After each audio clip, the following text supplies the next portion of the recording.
वालेकुम रहमतुल्लाह। पिछली दो वीडियो बनाई हैं। एक में इसकी जो सेटिंग है वो बताई है, दूसरे में इसकी जो सेटिंग है इसमें क्या डिफरेंट है वो बताया है। अब आगे जो है इनके अंदर जो सेवरेज होनी है वो किस तरह होनी है उस हिसाब से मैं आपको बताऊंगा। यहाँ पे English WC, Indian toilet, wash basin, bath mixer, ये चीज़ें हैं। अब इसको मैं डिलीट करूँगा और आगे जो सेवरेज निकालनी है वो किस तरह निकालनी है उसके बारे में आपको आगाह करता हूँ। ठीक है, एक मैंने डिलीट की है, एक मैंने रहने दी है, एक की बताऊंगा। सेम वही चीज़ जो है वो दूसरे की ऊपर भी उसी हिसाब से आपने बनाना है। सबसे पहले क्या करना है, ये देखें, इसके सामने इधर बाथरूम है, इसके सामने इधर बाथरूम है, और ये जो है ये ओपन एरिया है। इसका फासला तकरीबन 8 फीट है। ठीक है, हो सकता है थोड़ा बहुत कम या ज़्यादा हो, मुझे सही याद नहीं है।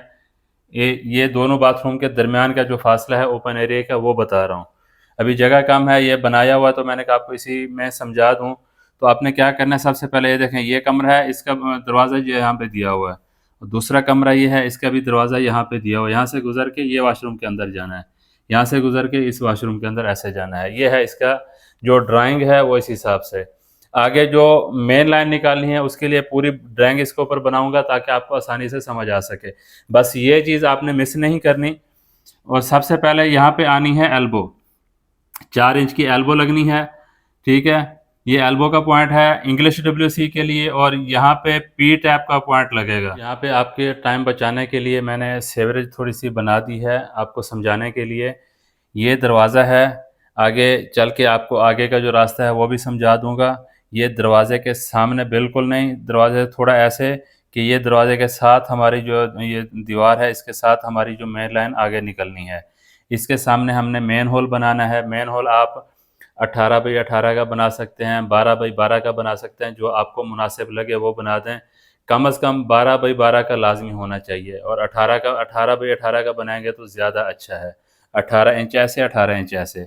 और जो ये मेन होल बनाना है इसके अंदर ऐसा बनाना है कि पानी इसके अंदर नहीं रुकना चाहिए। जैसे ही यहाँ से आए सीधा आगे निकल जाए, यहाँ से आए सीधा आगे निकल जाए।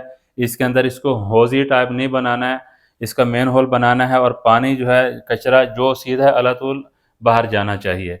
और इसी तरह ये जो बाथरूम है इसकी भी सेम सेटिंग आएगी। जैसे ये मैंने बनाई इंग्लिश टॉयलेट के लिए, इंडियन टॉयलेट के लिए। यहाँ पे P टैप लगाना है, उसके आगे इधर 2 इंच का पाइप, ये देखो 2 इंच का पाइप है यहाँ पे वॉश बेसन के लिए। और इसका जो बाकी जो स्लोप है वो इसी मेन होल पे आ जाएगा, जाली लग जाएगी, तो नहाने वगैरह का पानी, फर्श धोने का पानी, वो सारा इसमें सीधा आ जाएगा। और यहाँ से इसकी जो लाइन है वो 3 इंच की रख दें। 4 इंच की रखना चाहें तो वो ज़्यादा अच्छा है, अगर 3 इंच की रखना चाहें तो भी चल सकता है। और यहाँ पे टी वायर लगेगी, टी वायर लग के आगे यहाँ पे एल्बो लगेगी इंग्लिश WC के लिए। और ये बात मैं फिर दोहराता चलूँ, अगर इंग्लिश WC आपने मुस्तकबिल में लगाने के लिए एहतियातन पॉइंट छुड़वाना है तो फिर यहाँ पे एल्बो की जगह पे P टैप लगवाना है। और अगर मतलब काम फाइनल होते ही आपने WC भी लगा देनी है तो फिर एल्बो ज़्यादा बेहतर है। और आगे यहाँ पे P टैप लगेगा, और उसके पीछे जो हॉकी के पाइप है वो भी लग जाएगा साथ में। तो इस तरह जो आपका ये जो सेटिंग है WC की और जो सेवरेज की वो इसी तरह ही होनी है। बाकी साइज़ मैंने आपको बताया था, यहाँ से साइज़ कितना है, यहाँ से कितना है, यहाँ से कितना है, वो पूरा पिछली वीडियो में पूरी डिटेल बताई है। अभी दोबारा बता के वीडियो को लंबी नहीं करनी। तो ये सेम प्रोसेस जो है ना इस बाथरूम के लिए भी है। यहाँ से सेवरेज निकलेगी इधर, और इसी तरह अगर आप चाहें तो एक ही पाइप यहाँ पे आप दूसरी एक टी वायर लगा के यहाँ से भी पाइप लेके जा सकते हैं। यहाँ से करीब था तो मैंने कहा चलो इसका पाइप अलग से इसमें डाल दें। बाकी दोनों तरीके हैं, जैसे आपको मुनासिब लगे वैसे आप कर लें। और आगे जो मेन लाइन है वो भी आप 4 की जाने दें, और अगर ज़्यादा भी बड़ा करना हो तो 5 से ज़्यादा बड़ा नहीं करना, क्योंकि बाज़ औक़ात ऐसा होता है पाइप जब बड़ा 6 इंच का बाज़ औक़ात लगवा देते हैं, उसका जो डाया होता है वो काफ़ी बड़ा हो जाता है। बाज़ औक़ात क्या होता है कचरा उसके अंदर रुक जाता है और पानी साइडों से निकल जाता है, और ऐसे करते करते बाद में उधर कचरा जमा होकर पाइप की ब्लॉकेज का भी मसला बन सकता है। इसलिए 4 इंच यहाँ से आगे तक बेहतर है। आगे जो दूसरे बाथरूम उसके साथ अटैच होंगे, किचन अटैच होगा, फिर जाके आप उसको 5 इंच या 6 इंच तक लेके जाएँ। इन 2 बाथरूम की जो मेन लाइन है आप 4 इंच की ले जाएँ तो ज़्यादा बेहतर है।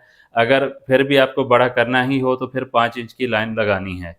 और एक बात, ये दोनों के साथ अगर आगे आपने सेप्टिक टैंक बनाना है, गटर बनाना है, तो फिर यहाँ पे एक आपको एयर फ्लो का पाइप यहाँ से बाहर ऊपर लेके जाना पड़ेगा। मतलब ये जो दीवार है, इससे लेके आएँ या इससे लेके आएँ, किसी एक जगह से ओवरफ्लो का एयर फ्लो का पाइप आपने ऊपर निकालना है, ताकि ये जो अंदर अगर गटर बनेगा तो उसके अंदर गैस जमा हो जाती है, जो फिर पीछे बैक मारती है, तो फिर बाथरूम में स्मेल आने का ख़तरा भी होता है। तो एयर फ्लो का पाइप भी अगर आपने निकालना हो तो इसके साथ या इसके साथ एक निकाल दें, एहतियातन ज़्यादा बेहतर है। तो ये चीज़ें हैं इनकी में करने की, जो सीवरेज में आपको एहतियातन करनी है, ये मैंने आपको बता दी है। और जो सीवरेज का स्लोप होता है, ये मेन चीज़ होती है। सीवरेज का स्लोप बाज़ औक़ात ऐसा होता है, बिल्कुल ज़्यादा दे देते हैं, उससे क्या होता है, कभी-कभार ऐसा होता है कचरा फँस जाता है और पानी स्पीड से निकल जाता है। लेवल करने का वो ये है कि जितनी लंबाई है, आपने लंबाई करनी है। अगर आपकी लंबाई है मिसाल के तौर पे 1 मीटर है, यहाँ से 1 मीटर है, तो आपने स्लोप 1 सेंटी देना है। मतलब 1 मीटर पे 1 सेंटी स्लोप होता है, 1 से सवा 1 कर दें। जैसे मिसाल के तौर पे आपके पूरे घर की आपकी लंबाई है 50 फीट या 100 फीट, क्योंकि पाकिस्तान में ज़्यादा फीट चलता है। अगर आपकी लंबाई है 100 फीट, यहाँ से यहाँ तक अगर आपकी लंबाई है 50 फीट, तो 50 फीट की आपको जो स्लोप देना है, वो देना है यहाँ से 6 इंच। यहाँ पे जो चेक करेंगे, जो लेवल करके, लेवल का निशान मिसाल के तौर पे आपका लेवल यहाँ पे आ रहा है, सेम लेवल यहाँ पे आ रहा है, तो यहाँ पे आपने पाइप रखा है जिस साइज़ पे, उससे यहाँ पे 6 इंच का फासला आना चाहिए। मतलब 6 इंच स्लोप आएगा 50 फीट के अंदर। और अगर 100 फीट है तो उसके ऊपर 1 फीट स्लोप आना है। ये तरीक़ाकार है स्लोप देने का।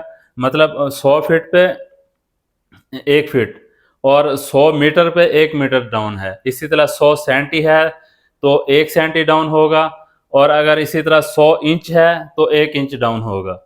ये तरीक़ाकार होता है इसके स्लोप देने का। तो इसी हिसाब से स्लोप दें। अगर 6 इंच आ रहा है, 50 फीट पे 6 इंच आ रहा है, तो आपने मज़ीद उसको ज़्यादा करना है तो 7 इंच स्लोप दे दें, उससे ज़्यादा स्लोप ना दें। और बाकी जो सीवरेज आपने डालनी है, उसके ऊपर आगे पीछे ऊपर नीचे कंक्रीट कर दें। और कंक्रीट भी ऐसे करें, जब कंक्रीट करने लगें तो इसके ऊपर वज़न रखें, क्योंकि जब कंक्रीट देते हैं, कंक्रीट के वज़न के हिसाब से पाइप ऊपर उठने का भी ख़तरा होता है। तो ये भी आपने ख़्याल करना है। बाज़ औक़ात कंक्रीट देते हैं, लेवल करके कंक्रीट दी तो पाइप ऊपर उठ जाता है। तो कंक्रीट के साथ-साथ पाइप का वज़न जो है ना, वो भी बरकरार रखना है। बेहतर तो है उसके पहले जो अड्डे बना लें। लाइन बनाई है तो इधर हर 2 फीट 3 फीट के बाद एक उसको ऊपर नीचे कंक्रीट दे के उसको लेवल को पक्का कर लें। फिर कंक्रीट करने लगेंगे तो पाइप ऊपर नहीं उठेगा। ये तरीका है सबसे बेहतरीन सीवरेज करने का। तो ये समझ आ गई होगा। बाकी नेक्स्ट अगली वीडियो में आपको पूरा जो आगे सीवरेज बाहर निकालनी है, कैसे निकालनी है, कहाँ से निकलेगी, वो अगले स्टेप में आपको इंशाल्लाह बताऊँगा। उम्मीद है वीडियो अच्छी लगी होगी। वीडियो अच्छी लगी है तो वीडियो को लाइक कर दें। मिलते हैं इस तरह की नई और मालूमाती वीडियो में। अपना रखिएगा बहुत सारा ख्याल। अल्लाह हाफ़िज़।